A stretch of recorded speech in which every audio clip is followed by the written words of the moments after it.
In the last video, we covered GFA, sellable area, and efficiency ratio. Today, we're taking a real Dubai mixed-use development example from plot area all the way to revenue. से multiply करें तो revenue आता है। तो एक क्या link chain बन गई ताकि आपको ये क्लियर हो गया। अब नेक्स्ट आ जाती है कि अगर आप एक मिक्स यूज कोई डेवलपमेंट कर रहे हैं जिसके अंदर रेजिडेंशियल भी है, कमर्शियल भी है, रिटेल भी है, ठीक है, और या तो मिक्स हो गया, तो प्लॉट एरिया आपने डिफाइन कर लिया। ये अब जो क्या है, ये यहाँ पे मैं आपको एक डिफरेंट डिफरेंट सिनेरियोज के जरिए ये समझाना चाह रहा हूँ कि यानी प्लॉट एरिया क्या है, एफएआर क्या है, जीएफए क्या है, सेलेबल एरिया क्या है। तो वहाँ से अच्छा एफिशिएंसी रेशो क्या है, यहाँ से ना आपको फिर क्लैरिटी हो रही है कि सब चीज़ें किस किस तरह लिंक करती हैं और कैसे कैसे वर्क करती हैं। प्लॉट एरिया आपके पास आ गया 10 स्क्वायर मीटर। अलाउड एफएआर क्या है, फ्लोर एरिया रेशियो 5 है, तो 50,000 मैक्सिमम जीएफए हो गया। अब इससे ऊपर आप कंस्ट्रक्शन नहीं कर सकते। प्लॉट एरिया अगर जीएफए निकालना हो तो प्लॉट एरिया ये फार्मूले के जरिए भी निकाल सकते हैं, वैसे भी निकाल के दे दिए फार्मूले के जरिए भी। तो FAR is the ratio of gross floor area to plot area and is used by planning authorities to control the density. इससे ज्यादा कंस्ट्रक्शन नहीं कर सकते। जीएफए की एलोकेशन देखें कि जी आपके पास ये जो 50,000 आ रहा है, अब इसे एलोकेट कैसे करेंगे। रेजिडेंशियल में 30,000 स्क्वायर मीटर, ठीक है, रिटेल में 5,000, ऑफिस में 10,000, hotel service apartment 5,000, total GFA हो गया। ये इसकी एलोकेशन होगी। एक मतलब जाहिर बात है वो एक चेंज होती है एलोकेशन जो होती है, लेकिन मैं एक आपको एक आइडिया दे रहा हूँ। Then definitely once the architect will work on this one, so probably he need to change. ठीक है जी। उसके बाद जीएफए के बाद हम आ जाते हैं सेलेबल एरिया। अब आप ये देखें कि डेफिनेटली उससे वो कम ही होगा। तो अगर हम देखें रेजिडेंशियल, रिटेल, ऑफिस, होटल और टोटल ये हो गया, तो जीएफए 30,000 इसका है, जैसे हमने ऊपर मेंशन किया, ये सारा कुछ डिटेल आ गई। अब सेलेबल एरिया उससे कम होता है। तो हम कहते हैं कि जी 80% रेजिडेंशियल की है, जो हमें यहाँ पे परसेंटेज एक मिली थी, तो हमने उसी को ही अप्लाई कर दिया था। यहाँ पे ये देखें, मैंने इसी को ही ले लिया ताकि आपको उसमें आसानी हो जाए। ठीक है। तो यहाँ पे आपके पास क्या आ गया जी, 24,000 स्क्वायर मीटर, 3,750, 7,800, 3,200 और टोटल 38,000। तो क्या है कि saleable area is usually the area legally sold और mentioned in SPA, okay, unit documentation, while common areas like corridor, lifts, staircase and service rooms are normally not directly sold। ठीक है जी। अब हम आ जाते हैं इसकी रेवेन्यू की कैलकुलेशन के अंदर, क्योंकि हमने वो एक ले ली ना 50,000 स्क्वायर मीटर वाली एक सिनेरियो ले लिया, तो उसी को हम आगे बिल्ड करते जा रहे हैं। ठीक है। तो यहाँ पे जब आपके पास सेलेबल एरिया आता है या लीजेबल एरिया आता है, तो रेट अगर आपको मिले हो, रेट आपको डिफाइन हो, तो आप क्या करते हैं कि वो रेट असाइन करना स्टार्ट कर देते हैं। 18,000 स्क्वायर मीटर, 25,000 स्क्वायर मीटर, 16,000, 17,000। तो उसके हिसाब से अगर आप देखें तो यहाँ पे आपके पास क्या आ गया, टोटल आपके पास उसका रेवेन्यू आ गया। ठीक है जी। तो यहाँ पे आप देखते भी हैं, ये इसका मल्टीप्लाई करेंगे तो इसका रेवेन्यू आ जाएगा। मैं आपके लिए इसकी कैलकुलेशन कर देता हूँ। तो सेल्फ सेटिंग कर रहा हूँ मैं। ठीक है। तो आपके पास 705 आपका ये रेवेन्यू आ गया। ठीक है। अब हम कंस्ट्रक्शन कॉस्ट में आते हैं। तो हमने एज्यूम कर ली कि इसकी जो कंस्ट्रक्शन कॉस्ट है रेजिडेंशियल के हवाले से 5,000 स्क्वायर मीटर पर स्क्वायर मीटर, ये 6,000 रिटेल की है, 5,500 ऑफिस की है और होटल की हो गई 7,500। अगर आप इसको मल्टीप्लाई कर दें, क्योंकि आप ये देखिए कंस्ट्रक्शन कॉस्ट जीएफए से रिलेट करती है और रेवेन्यू जो कॉस्ट है वो सेलेबल एरिया से रिलेट करती है। ठीक। तो ये मेन डिफरेंस है ताकि आपको उसमें क्लैरिटी आ जाए। ठीक है जी। नेक्स्ट आ जाती है बात, यहाँ पे हमने इसकी कॉस्ट ले ली, सही है, ये कॉस्ट आ गई। ठीक है जी। नेक्स्ट आ जाते हैं इसके कंस्ट्रक्शन कॉस्ट के ऊपर। तो अब ये देखें, टोटल कंस्ट्रक्शन कॉस्ट जो है वो 272 मिलियन आ रही है प्रोजेक्ट के ऊपर। हालांकि उसकी जो सेलेबल यानी कि प्रोजेक्टेड रेवेन्यू है वो हमारे पास 705 है। अदर डेवलपमेंट कॉस्ट में क्या आ जाती है, ठीक है, आपने लैंड परचेज की, ठीक है। कंस्ट्रक्शन कॉस्ट हमने अभी कैलकुलेट की है। कंसल्टेंट ये डिज़ाइन सुपरविजन 20 मिलियन आ गया। अथॉरिटी अप्रूवल डीएलडी रीरा मिसलेनियस 15 आ गया। ये जस्ट एक अज्यूम कर रही हैं, यानी इस तरह कैलकुलेशन होती है। मार्केटिंग एंड सेल्स हो गई 25, contingency 20 million, finance cost 30, total project cost हमारे पास 502 आ गए। अब प्रॉफिटेबिलिटी कैसे कैलकुलेट करते हैं? 705 आपका प्रोजेक्ट रेवेन्यू था, अभी हमने ये कैलकुलेट किया कि टोटल प्रोजेक्ट कॉस्ट आपकी ये आ रही है। तो हमारे पास ग्रॉस डेवलपमेंट प्रॉफिट जीडीपी सही है 203 आ गया हमारे पास। इसमें प्रॉफिट मार्जिन रेवेन्यू 28.8% है। आरओआई ऑन कॉस्ट 40% है। ठीक है जी। तो अगर ये आपको एक ओवरऑल आपको पता चल गया कि किस तरह ये सारी कैलकुलेशन करते हैं, ठीक है, मैंने एक आइडिया दे दिया आपको कि किस तरह एक सिनेरियो को आप स्टेप बाय स्टेप बिल्ड करते हैं। तो ये हमने ये सिनेरियो लिया था, ठीक है जी। और फिर उसको हमने आहिस्ता आहिस्ता इस तरह जीएफए, सेलेबल या leasable area, revenue calculation, construction cost, other development cost, profitability, ठीक है। अब ये मैं एक दफ़ा यहाँ पे फिर रिपीट कर रहा हूँ इन चीज़ों को जो पहले मैं अर्लियर बता चुका हूँ। Plot area into FAR is equal to GFA, GFA into efficiency, sellable area into selling price, revenue minus total development cost, profit जो भी निकाला भी है, सिंपल कैलकुलेशन है। तो अगर फिजिबिलिटी कोई बना रहा हो या वैसे कोई उसको अंडरस्टैंडिंग चाहिए तो आप वो समझ लें कि GFA is used for construction cost, sellable area is used for revenue, FAR controls the maximum allowable GFA, efficiency ratio convert GFA into revenue generating revenue, जो कि क्लियर भी है। अच्छा, तो अब समटाइम क्या होता है कि एक मिसकंसेप्शन है, तो उसको हम देखते हैं, क्लियर करते हैं कि F A R is not calculated by the developer, it is given by the planning authorities, municipality है या मास्टर डेवलपर जो भी है। GFA is calculated from the FAR. Sellable area is calculated from the building layout, architectural design, not directly from FAR. तो hopefully ये clear हो गया होगा। ठीक है जी। नेक्स्ट आ जाते हैं, आर्किटेक्ट डिजाइन करता है बिल्डिंग को। अब उसने डिजाइन की, जाहिर बात है जो डेवलपर अपनी रिक्वायरमेंट बताता है उसके मुताबिक फिर वो बताता बनाता है। तो सपोज कर लें कि अगर वो एक लेआउट बनाता है जिसमें वो कहता है कि जी हमने एक ले ली, अज्यूम कर लेते हैं कि अपार्टमेंट 24,000 स्क्वायर मीटर है, कॉरिडोर 2,500 है, लिफ्ट हो गई, staircase, MEP room, walls, reception, ये सारा हो गया। तो ये सारा का सारा क्या है, ये हमें एक परमिटेड जीएफए मिला, क्योंकि इससे ज़्यादा हम कंस्ट्रक्शन कर नहीं सकते। Notice that all enclosed building areas add up to permitted GFA. अब सेलेबल एरिया कैलकुलेट करना है, ये मैं पहले भी बता चुका हूँ आपको, आपके लिए मैं फिर दोबारा इसको यहाँ मेंशन कर रहा हूँ। The saleable area generally includes only areas that can be sold. Apartments, shops, offices, hotel units ये कर सकते हैं, सेलेबल एरिया। ये common area, corridor, lift, lobby, staircase, plant room, electrical, ये कॉमन एरिया, ये सेलेबल में नहीं आएगी।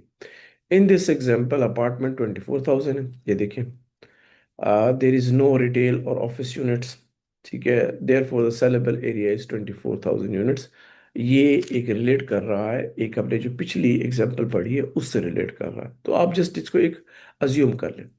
एफिशिएंसी रेशो है, आपने कैलकुलेट करनी है, मैंने आपको फार्मूला बताया था। Developer also calculate the building efficiency, developer calculate करता है। एग्जाम्पल क्या है, 24,000 डिवाइड बाई 32,000, तो 75% उसकी क्या एफिशिएंसी है, जहां से आप रेवेन्यू जनरेट कर सकते हो। 25% आपका कॉमन एरिया। ठीक है जी। अब नेक्स्ट आ जाते हैं जो डेवलपर का एरिया। पहले हम आर्किटेक्ट की बात करते हैं, अब हम डेवलपर की बात करें। How developer estimate saleable area before design, ठीक है। तो कैसे वो एस्टिमेट करता है saleable area before design? During a feasibility study there may not yet the detailed architectural drawings. In that case developer estimates sellable area using assumed efficiency ratio based on the similar project जो उसके surrounding के अंदर होते हैं, ठीक है, उससे भी कैलकुलेट कर सकते हैं। Sellable area is equal to GFA into efficiency ratio. Example ले लेते हैं, जीएफए 32,000 है, रेजिडेंशियल एफिशिएंसी 80% है, तो सेलेबल एरिया 25,600 स्क्वायर मीटर आ गया। ठीक है जी। नेक्स्ट आ जाती है बात क्या कहते हैं यहाँ पे later, when the architect completes the design this estimate replace by the actual measured sellable area. अब इसका फ्लो देखिए, ये मैं पहले भी बता चुका हूँ, मैं यहाँ पे रिपीट कर रहा हूँ कि इस फिजिबिलिटी स्टडी जो बना रहे हैं लैंड परचेज की, plot area municipality assign FAR, GF is equal to plot area into FAR, architectural design मैयर the saleable area into selling price, project revenue आ गया, और ये फाइनेंशियल मॉडल के लिए हो गया। ठीक है जी। तो यहाँ पे हमने क्या कर दिया, हमने एक एक केस डेवलप कर लिया। ठीक है, इसको भी लेके चलते। Let me explain this the way I'd explain it to a new analyst joining a real estate development firm here in the UAE. FAR defines the maximum GFA. अब ये एक और, अब देखें मैंने अभी तक आपके साथ काफ़ी सारी एग्जांपल शेयर की हैं, एक और ले लेते हैं ताकि डिफरेंट वैरायटी दे के आपको एक अंडरस्टैंड कराया जाए कि किस तरह इन चीज़ों को अंडरस्टैंड कर सकते हैं। आपको कोई दे देते इस तरह की इंफॉर्मेशन तो आप क्या करेंगे। यहाँ पे हम आ जाते हैं प्लॉट एरिया में। 10,000 स्क्वायर मीटर आपको प्लॉट मिल गया, एफ आर गवर्नमेंट इनके प्लानिंग अथॉरिटी ने 5 दे दिया, जी एफ ए 50,000 हो गया। Efficiency 80%, saleable area 40,000, selling price 18,000, total revenue 720 हो गया। ठीक है जी। अब यहाँ पे क्या आ जाती है बात कि जैसे ये लिखा हुआ है यहाँ पे कि this is work a flow typically followed in UAE. A feasibility study, FAR defines the maximum GFA. GFA determines the construction scope and the cost, and the sellable area derived from the design or estimate using efficiency ratio drives projects revenue. तो they are exactly concept that the real estate financial analyst और जो भी consultant है वो इसको use कर सकता है। आए अब सम टाइम क्या होता है कि किसी के जहन में आ रहा हो कि but what does it mean by gross floor area या जीएफए क्या होता है। ठीक है, तो इसको ज़रा इस कंसेप्ट को समझते हैं। ठीक है, क्योंकि बार बार हम जीएफए इस्तेमाल कर रहे थे। तो इमेजिन करें अगर आप एक पीस ऑफ लैंड बाय करते हैं एंड देन आप क्या करते हैं कि you ask your accountant how much building I can I legally construct on this land. The answer is GFA। ठीक है, it tells the total built up area of all floors combined. अब यहाँ पे देखें कुछ लोग इस्तेमाल करते हैं BUA, बिल्ट अप एरिया। ठीक है, तो कुछ लोग GFA इस्तेमाल करते हैं। ले ये बता दूं कि बिल्ट अप एरिया और GFA के अंदर क्या डिफरेंस है, वो हम इसको नेक्स्ट जो हमारे आएंगे इंफॉर्मेशन उसके अंदर देखेंगे। तो टोटल GFA आपके पास आ गया, 12,000 स्क्वायर मीटर आ गया। Notice GFA is not the land size, it's the sum of all constructed floor जो कि आपने बनाए। ठीक है, एग्जाम्पल में आते हैं तो आप अज्यूम कर लें, कोई एक और एग्जाम्पल ले लेते हैं कि प्लॉट साइज आपका 5,000 स्क्वायर मीटर है और आप इसे बनाते हैं तो ग्राउंड फ्लोर के ऊपर आपके पास क्या आ जाता है, क्योंकि आपको GFA भी मिला हुआ है। ग्राउंड फ्लोर के ऊपर आपके पास 2005 आ गया, first floor, second floor, third floor, total मिला के आपके पास 10,000 स्क्वायर फीट GFA आ गया। If the FAR is not available, how developers estimate GFA? अगर नहीं होता तो पहले हमने सेलेबल एरिया की बात की, अब हम GFA की बात करते हैं। अगर so this happens very often during early stage of the feasibility study, developer use one of the following method। अब वो कौन कौन से हैं? दो तीन मेथड हैं इसके अंदर। आप क्या कर सकते हैं कि नियर बाय जो प्रोजेक्ट आपके हैं, एग्जांपल ले लें कि जो आपके साथ टावर है उनका प्लॉट एरिया 800 स्क्वायर मीटर है और उनका GFA 30,000 है, तो इस वजह से आपने ये 4 ले ली। अब क्या करें कि अगर आप नेबरिंग में हैं तो आपकी रेंज क्या हो गई, आप थोड़ा सा कम कर लें, थोड़ा ज़्यादा कर लें, उसी रेंज में आप यानी कि अपना भी GFA निकाल सकते हैं। If neighbouring developments have FAR values between 3.8 and 4.2, you may use 4 as an initial assumption until the planning information becomes available। तो एक आइडिया हो गया। मेथड 2 क्या है, use the building coverage into number of floors. अब 10,000 आपके पास की building footprint है। ठीक है, 60% यानी कि आपने उसकी बिल्डिंग फुटप्रिंट की 60% है, इन टोटल आपके पास 10,000 हो गया। बिल्डिंग फुटप्रिंट 60% हो गया। So each floor occupies 10,000 into 60%, तो 6,000 आपके पास आ गया, और 12 आपके पास फ्लोर्स आ गए। तो GFA कितना हो गया आपके पास? 72,000 स्क्वायर मीटर हो गया। ठीक है। This is how the architects often make early concept estimate. अभी तीसरा मेथड भी आ गया, तो 1 2 3। Ask the architect. The architect prepares conceptual massing model. From that concept, GFA is estimated. This is the common before final approval. How the developer estimate efficiency. अब ये third point, पहला saleable, दूसरा GFA, तीसरा efficiency। ठीक है जी। तो किस तरह होगा? This is where many analyst struggle. ठीक है। तो ये इंफॉर्मेशन जो है उनके लिए भी है, और ये जो कि इस फील्ड में काम कर रहे हैं, प्लस जो कि फिजिबिलिटी बनाते हैं, दोनों के लिए इंफॉर्मेशन है। There where okay there is where many analysts struggle. Efficiency simply means how much of the building can actually generate a revenue. जैसे मैंने पहले बोला एग्जाम्पल, टोटल बिल्डिंग का जो है ना 10,000 स्क्वायर मीटर का है, और कॉमन एरिया 2,000 है, सेलेबल एरिया 8,000 का हो गया। तो एफिशिएंसी जो आई वो हम क्या करते हैं, कैसे कैलकुलेट करते हैं? Sellable area divide by GFA। तो 80% एफिशिएंसी है सिर्फ आप, this that means 80% building earn money, 20% common area. अगर हम उसी से मनी अर्न करते हैं, तो where does this 80% comes from? अब नॉर्मली क्या होता है कि हमने अज्यूम कर लिया कि मुख्तलिफ डेवलपर हैं, हर किसी की अपनी अपनी एफिशिएंसी होती है, हमने अज्यूम किया है ये कोई ये हार्ड एंड फास्ट रूल नहीं कि यही कांस्टेंट कांस्टेंट या कंसिस्टेंट इंफॉर्मेशन है। तो आप इसी से आइडिया ले सकते हैं कि दमाग 81% उसकी एफिशिएंसी है, अमार की 79 है, शोभा की 82 है, नखील हो गया। तो ऑन एवरेज आप कह सकते हैं कि therefore the during feasibility developer assume 80%. Okay, after the architect completes the drawings, they calculate actual efficiency. Next आ जाती है GDV। अब GDV क्या होता है? Gross development value. अब अज्यूम करते हैं कि आपका टावर बन गया है, भले वो रेजिडेंशियल कमर्शियल है, तो इसका मतलब ये है कि अगर रेजिडेंशियल बना है तो सारे अपार्टमेंट बिक गए अभी अभी, और अगर कमर्शियल बना है तो सारे ऑफिस सेल आउट हो गए। तो आप अज्यूम कर लें कि आपको अभी सब कुछ पूरा पूरा टावर सेल आउट हो गया है। तो उसके बाद आप क्या समझते हैं कि अगर आपको सारे पैसे मिल जाते हैं, उसकी हम देखते हैं कि आप कैसे अजम्पशन बनाते हैं सारे। ठीक है। तो GDP means the gross development value. This is probably the most important figure in every feasibility study. Simple definition क्या आप इसे डिफाइन करेंगे कि building is completed today, you sell every apartment, you sell every office, जो भी है commercial residential है, you sell every retail shop, the total money you receive is the gross development value GDP।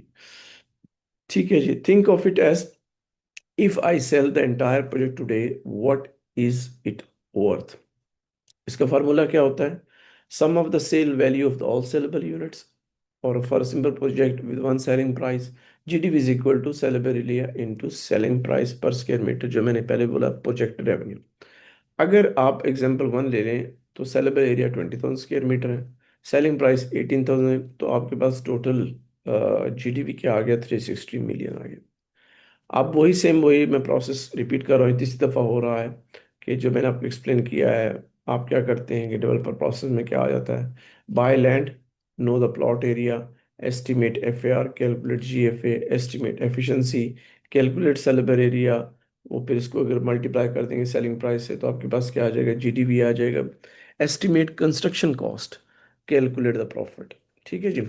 तो ये सारा एक क्या हो गया कि आपके पास ओवरऑल आइडिया आ गया। अगर आप इसके फार्मूलाज में जाएं, जिसको मैं पहले भी एक्सप्लेन कर चुका हूँ, तो फार्मूलाज क्या होते हैं? GFA is equal to plot area into FAR, sellable area, GFA into efficiency, GDP into sellable और सेलिंग प्राइस।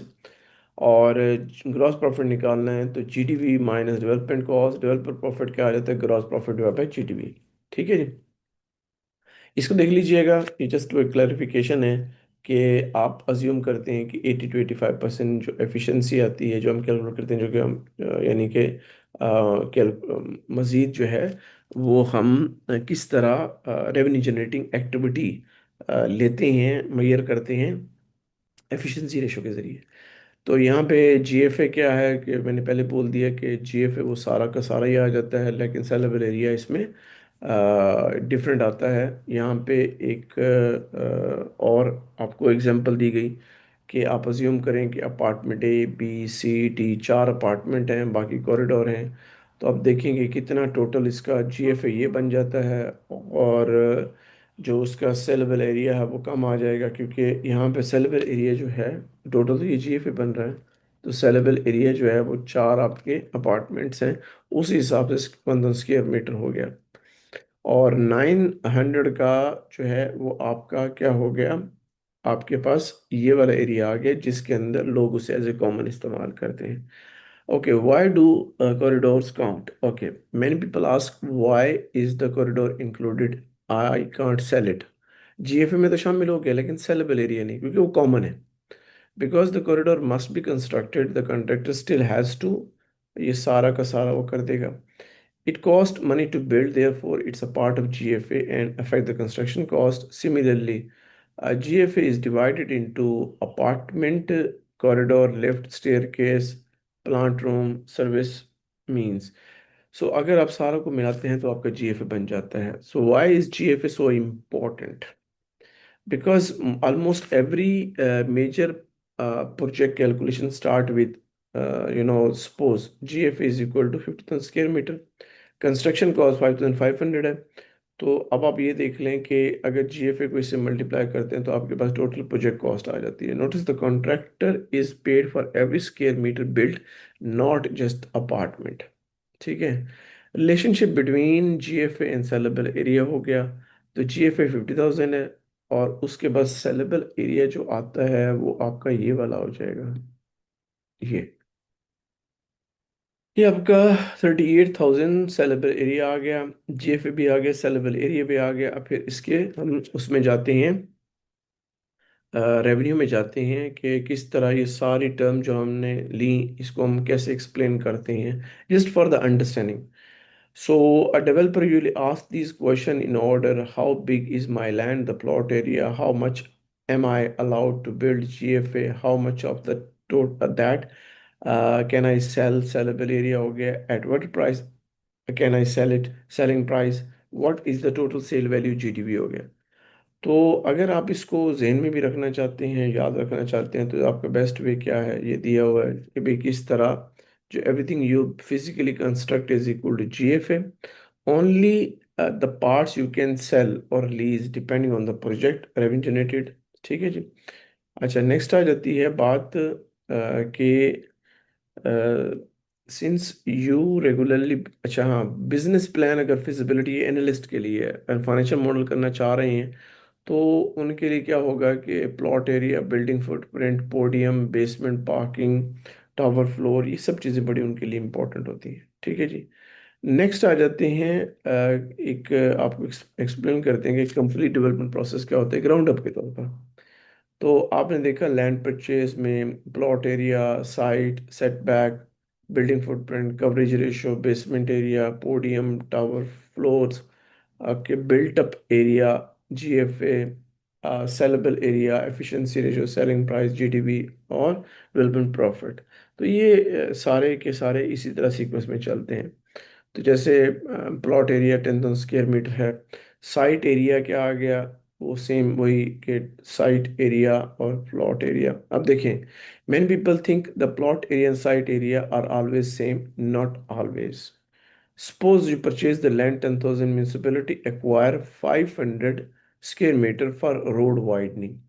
तो ये जो है आपका क्या आ गया कि अगर इस तरह हो जाता है तो फिर आपकी जो है ना प्लॉट एरिया 10,000, रोड डिरेक्शन 500 हुई, तो आपके पास साइट एरिया 9,500 हो गया। So site area is the land you can actually develop. Setbacks क्या होते हैं? तो municipality require open spaces around the building. ठीक है, तो एग्जाम्पल क्या है कि फ्रंट पे कहते हैं जी 6 मीटर छोड़ दें, रेयर में 6 meter, side 4 meter. You can not build in side these setback areas. Building footprint क्या है? This is the ground area occupied by the building. ठीक है, this is the ground area and occupied by the building ठीक है। Example site area आपके पास आया था 9,500 square meter. ठीक है। Building occupies 3,800 therefore the building footprint 3,800 square meter. Think of this as the shadow building cast on the ground. Coverage ratio क्या है? Coverage ratio tells you how much of the land is occupied by the building. तो coverage ratio कैसे निकालते हैं? Coverage is equal to building footprint divide by site area. तो building footprint क्या है? 3,800 और साइट एरिया क्या है? 9,500। तो 40% क्या है आपकी ऑक्युपाइड, बिल्डिंग ने ऑक्युपाई किया हुआ है। ठीक है। और जो 60% remains open for road, landscaping, parking, amenities. Basin मेरे एरिया में आए तो B1 और B2 को अगर आप कहें कि जी ये इसका 3,800 आ रहा है, टोटल बेसमेंट आपके पास क्या आ गई? आपके पास आ गई पार्किंग, MEP, स्टोरेज, यूटिलिटीज। ठीक है। और बहुत सारी UAE authorities do not account qualifying the basement parking to GFA but always verify the applicable planning regulation because the treatment varies by authority and project. तो ये जस्ट एक आपको idea दिया कि किस तरह सारी कैलकुलेशन होती है बेसिक में। अब पोडियम में आ जाए। पोडियम में क्या है? The podium is the lower part of building, usually parking, gym, pool, retail, lobby, restaurant. For example 2 podium floors. ठीक है। तो ईच 3,800, तो आपके पास 7,600 हो जाएगा। टावर फ्लोर क्या है? वो जो रेजिडेंशियल भी हो सकते हैं, कमर्शियल भी हो सकते हैं। तो सपोज यू हैव 12 फ्लोर और एक फ्लोर का स्क्वायर मीटर है 2,500, तो आपके पास ये आ जाएगा 30,000। बिल्टअप के लिए क्या है? Built up is everything physically constructed. Suppose tower का ये हो गया, पोडियम का ये, बालकनीज, रूफ सर्विस। तो बिल्टअप एरिया है 40,400 square meter. Contractor usually use the built up area for pricing. ठीक है। मैं कॉन्ट्रैक्टर की बात कर रहा हूँ। ठीक है, डेवलपर की नहीं। उसके बाद GFA, gross floor area. GFA is the area counted by planning authority. Suppose balconies 2,000 square meter, roof service 800 square meter are excluded by the authority. ये किससे निकल रहे हैं? ये GFA से निकल रहे हैं। ठीक है। और बाकी आपके पास क्या आ गया? सिर्फ और सिर्फ टोटल GFA आपके पास 7,600 आ गया। This is the number used for planning approval and FAR calculation. ये बात क्लियर हो गई। नेक्स्ट आ जाती है बात सेलेबल एरिया में।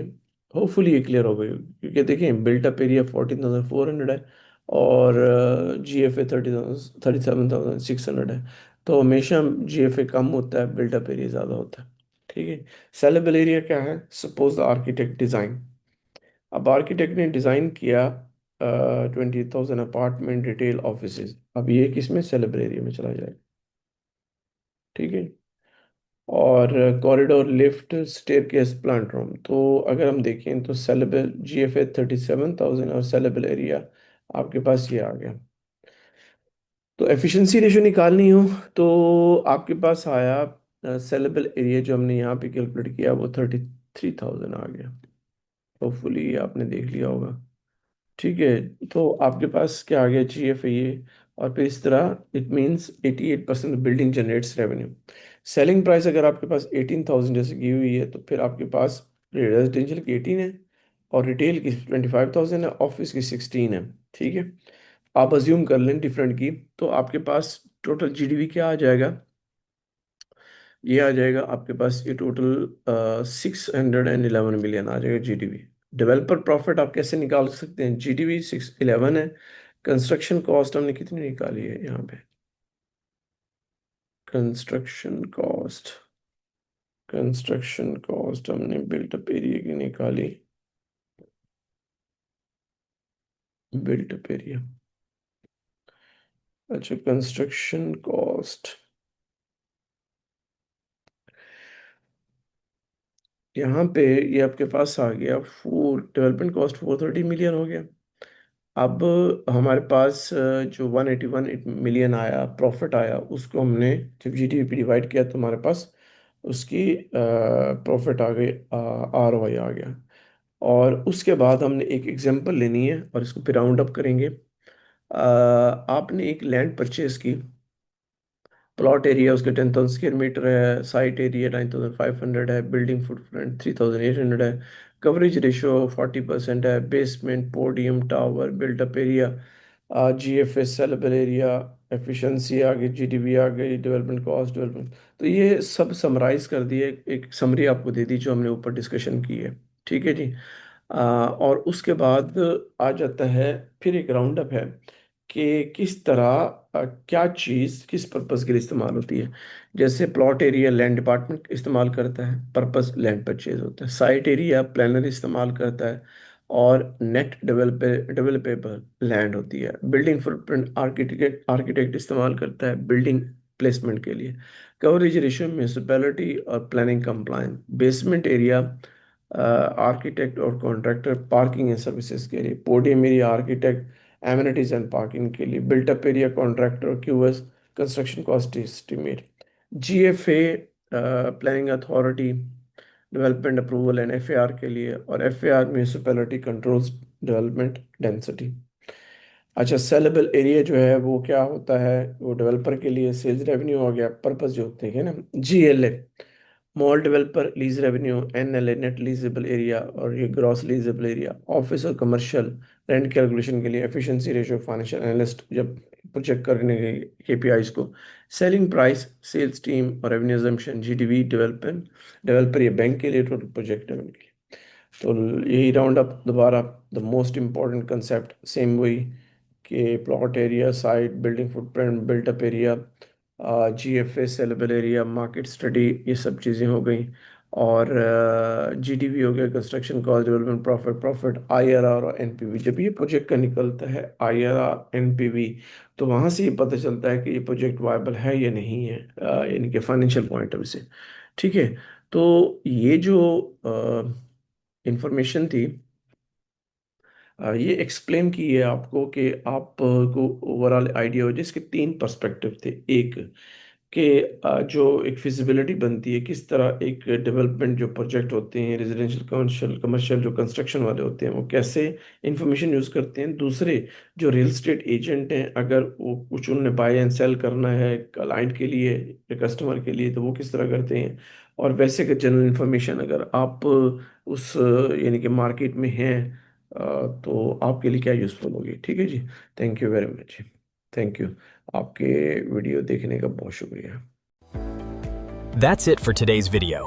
If this helped you understand how FAR, GFA, and sellable area come together in a real feasibility. Subscribe to my channel, Learn with Imran Abbas, for expert real estate insights.